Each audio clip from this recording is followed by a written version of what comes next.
And welcome friends. आज की इस क्लास में हम जानने वाले हैं नेटवर्क फुटप्रिंटिंग के बारे में, यानी कि नेटवर्क से इन्फॉर्मेशन को किस तरह से कलेक्ट किया जाता है। तो फ्रेंड्स, इस क्लास में अभी तक हमने जाना कि वेबसाइट के नेम से जो जानकारी कैसे लेते हैं, ईमेल से कैसे जानकारी इकट्ठा करते हैं।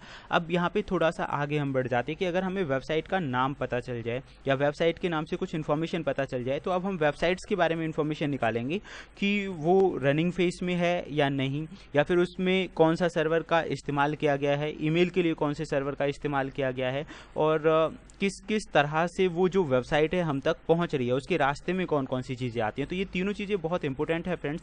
यानी कि अगर हमें सबसे पहले वेबसाइट के बारे में पता चल गया, ऑनर के बारे में, ईमेल के बारे में, अब हम ये देख रहे हैं कि वो इन्फॉर्मेशन जो फिलो हो रही है, मतलब वेबसाइट तक पहुंचने के जो तरीके हैं उन्हें हम अप्लाई करके देख रहे हैं। ये सब आता है नेटवर्क फुटप्रिंटिंग के अंदर, यानी कि नेटवर्क से जुड़ी हुई चीज़ें। तो फ्रेंड्स, ये हम कमांड्स के जरिए करने वाले हैं। सबसे पहले मैं जो यूज़ करने वाला हूँ, यहाँ पे हम देखेंगे कमांड प्रॉम्प्ट, और कमांड प्रॉम्प्ट को आपको करना है रन एज एडमिनिस्ट्रेटर। तो सबसे पहले हम जानते हैं कि वेबसाइट रनिंग फेज में है या नहीं, तो उसके लिए आपको कमांड देनी होती है पिंग, और कोई भी जो वेबसाइट है जिस पे आप ये वर्क कर रहे हैं उसका नाम आप दे सकते हैं। अच्छा, कलर चेंज करने के लिए मैं आपको बता देता हूँ। कलर के लिए यहाँ पे कमांड है 127। तो अभी हम क्या कर रहे थे, यहाँ पे हमें चेक करना है पिंग, और जो भी वेबसाइट थी उसका नाम लिखना है ताकि हमें पता चले कि वो रनिंग फेस में है या नहीं। तो फ्रेंड्स, आप ये देखेंगे कि डेटा सेंडिंग और रिसीविंग हो रहा है, इसका मतलब रिप्लाई आ रहा है उस वेबसाइट से, तो इसका मतलब वो रनिंग है, चल रही है। अच्छा, अब सेकंड में देखते हैं कि पिंग कमांड को यूज़ करने के तरीके क्या हैं, पिंग से हम क्या क्या कर सकते हैं। तो आपको यहाँ क्वेश्चन मार्क लगा देना है, उसे यूज़ करने के जो मेथड्स हैं वो आपके सामने आ जाएंगे। आप देख सकते हैं a resolve address to host name and count the number of echo request. तो ये अलग अलग मेथड्स हैं जिनसे आप यूज़ कर सकते हैं पिंग कमांड को। तो अगर जैसे कि मान लीजिए मैं a resolve the address to the host name, ये कमांड में लगा के देख लेता हूँ। तो यहाँ मैंने ये जो नाम है इससे पहले यूज़ कर दिया ए, और अब हम वो जो होस्ट नेम है वो रिजॉल्व करके आपको बताएगा कि उसका होस्ट नेम क्या है। तो यहाँ इन्फॉर्मेशन आपको उससे रिलेटेड मिल जाएगी।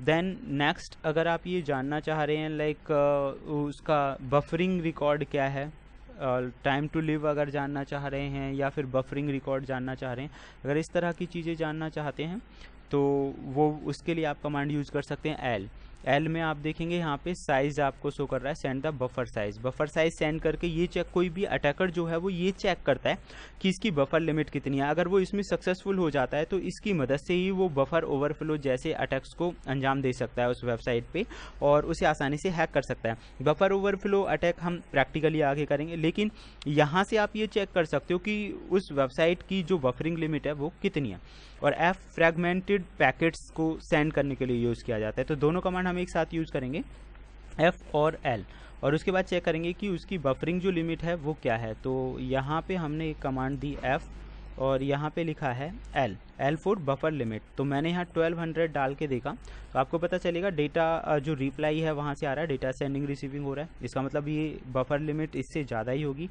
मैंने 1400 डाल के देखा, तो इसमें भी वही चीज़ें हैं कि डेटा सेंडिंग रिसीविंग और रिप्लाई हमें मिल रहा है।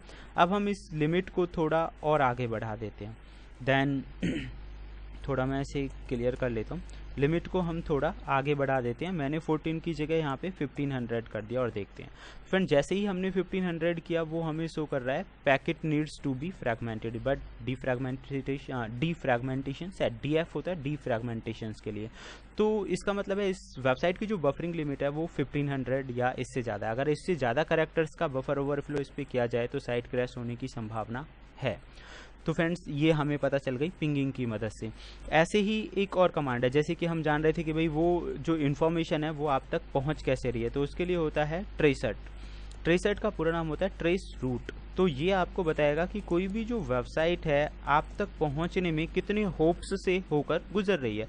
होप्स का हम एग्जांपल ऐसे समझ लेते हैं, मान लीजिए इस वेबसाइट का जो मेन सर्वर है वो यूएस के अंदर है, यूएस से आप तक पहुंचने में इस वेबसाइट को कितना टाइम लग रहा है, और कौन कौन से इसके बीच में राउटिंग्स आ रही हैं, वो सारी इन्फॉर्मेशन आपको यहाँ से मिल जाएगी। तो फ्रेंड्स, 30 होप्स ये लेकर चल रहा है, और 30 तक में तो बहुत टाइमिंग लग सकता है, आप कम होप्स भी ले सकते हैं, 3, 4, 5, 7 कुछ भी। तो सबसे पहले इसने जो दिखाया है, ये जो मिली और माइक्रो सेकेंड्स में टाइमिंग होता है, एंड सबसे पहले दिखाया इसने हमारा वाला जो एड्रेस है वो, और उसके बाद जो दूसरे होप्स हैं उनके बारे में जानकारी आना स्टार्ट होगा। आप देख सकते हैं थर्ड नंबर पे जो होप है 10.72। सेकंड नंबर वाला जो था टाइम आउट हो गया। टाइम आउट मतलब उतनी टाइम लिमिट में इसे वहाँ से रिप्लाई नहीं मिल पाया। तो इस तरह से ये आपको बताएगा कि कोई भी वेबसाइट आप तक पहुंच कैसे रही है, क्योंकि इससे आपको जानकारी मिलेगी। आप ये जो एड्रेसेस आए हैं यहाँ पे इनको कॉपी कीजिए 172.25.10.160 और गूगल पे जाके आप सर्च कर सकते हैं। जैसे कि मैंने ईमेल के अंदर आपको बताया था कि भाई आईपी एड्रेस को ट्रैक माई आईपी कर लीजिए और ये आईपी एड्रेस कहाँ का है ये आपको पता चल जाएगा। तो रूट एक क्लियर हो जाएगा कि आप तक वो चीज़ पहुँची कैसे है। तो एक बहुत बेहतरीन ये कमांड हम कह सकते हैं। अब हम जानते हैं फ्रेंड्स नेक्स्ट कमांड के बारे में, that is called ns lookup। ns lookup आपको बताता है नेम सर्वर के बारे में। तो ये तब तक चल रहा है, मैं इसे क्लोज कर देता हूँ। The command name is ns lookup। Friends ns lookup का यूज़ हम करते हैं नेम सर्वर लुकअप के लिए। तो देखते हैं नेम सर्वर। अब इससे आपको पता क्या चलेगा, जैसे कि कमांड खुद ही बता रही है, सर्वर नेम के बारे में पता चलेगा। इसे यूज़ कैसे करते हैं तो उसके लिए आपको यहाँ लिखना होगा हेल्प, और इसे यूज़ करने वाली जितनी भी कमांड्स हैं वो सब आपको पता चल जाएंगी।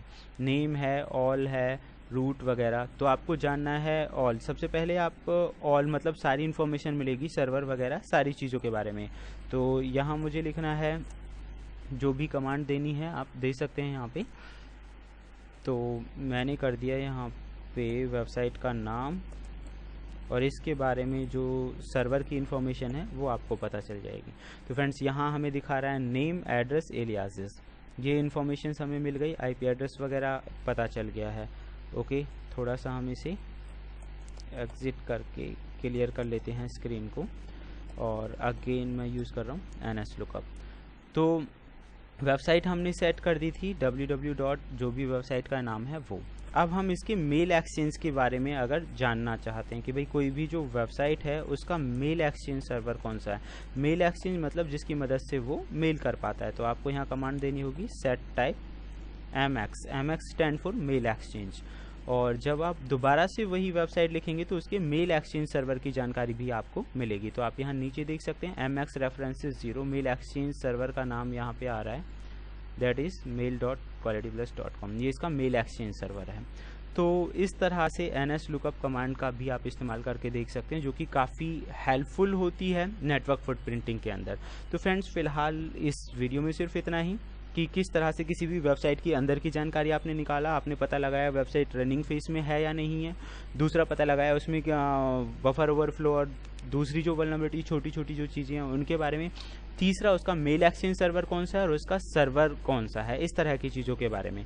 तो फ्रेंड्स नेक्स्ट वीडियो में हम इससे भी बेहतर कुछ जानने वाले हैं। Thank you and good bye.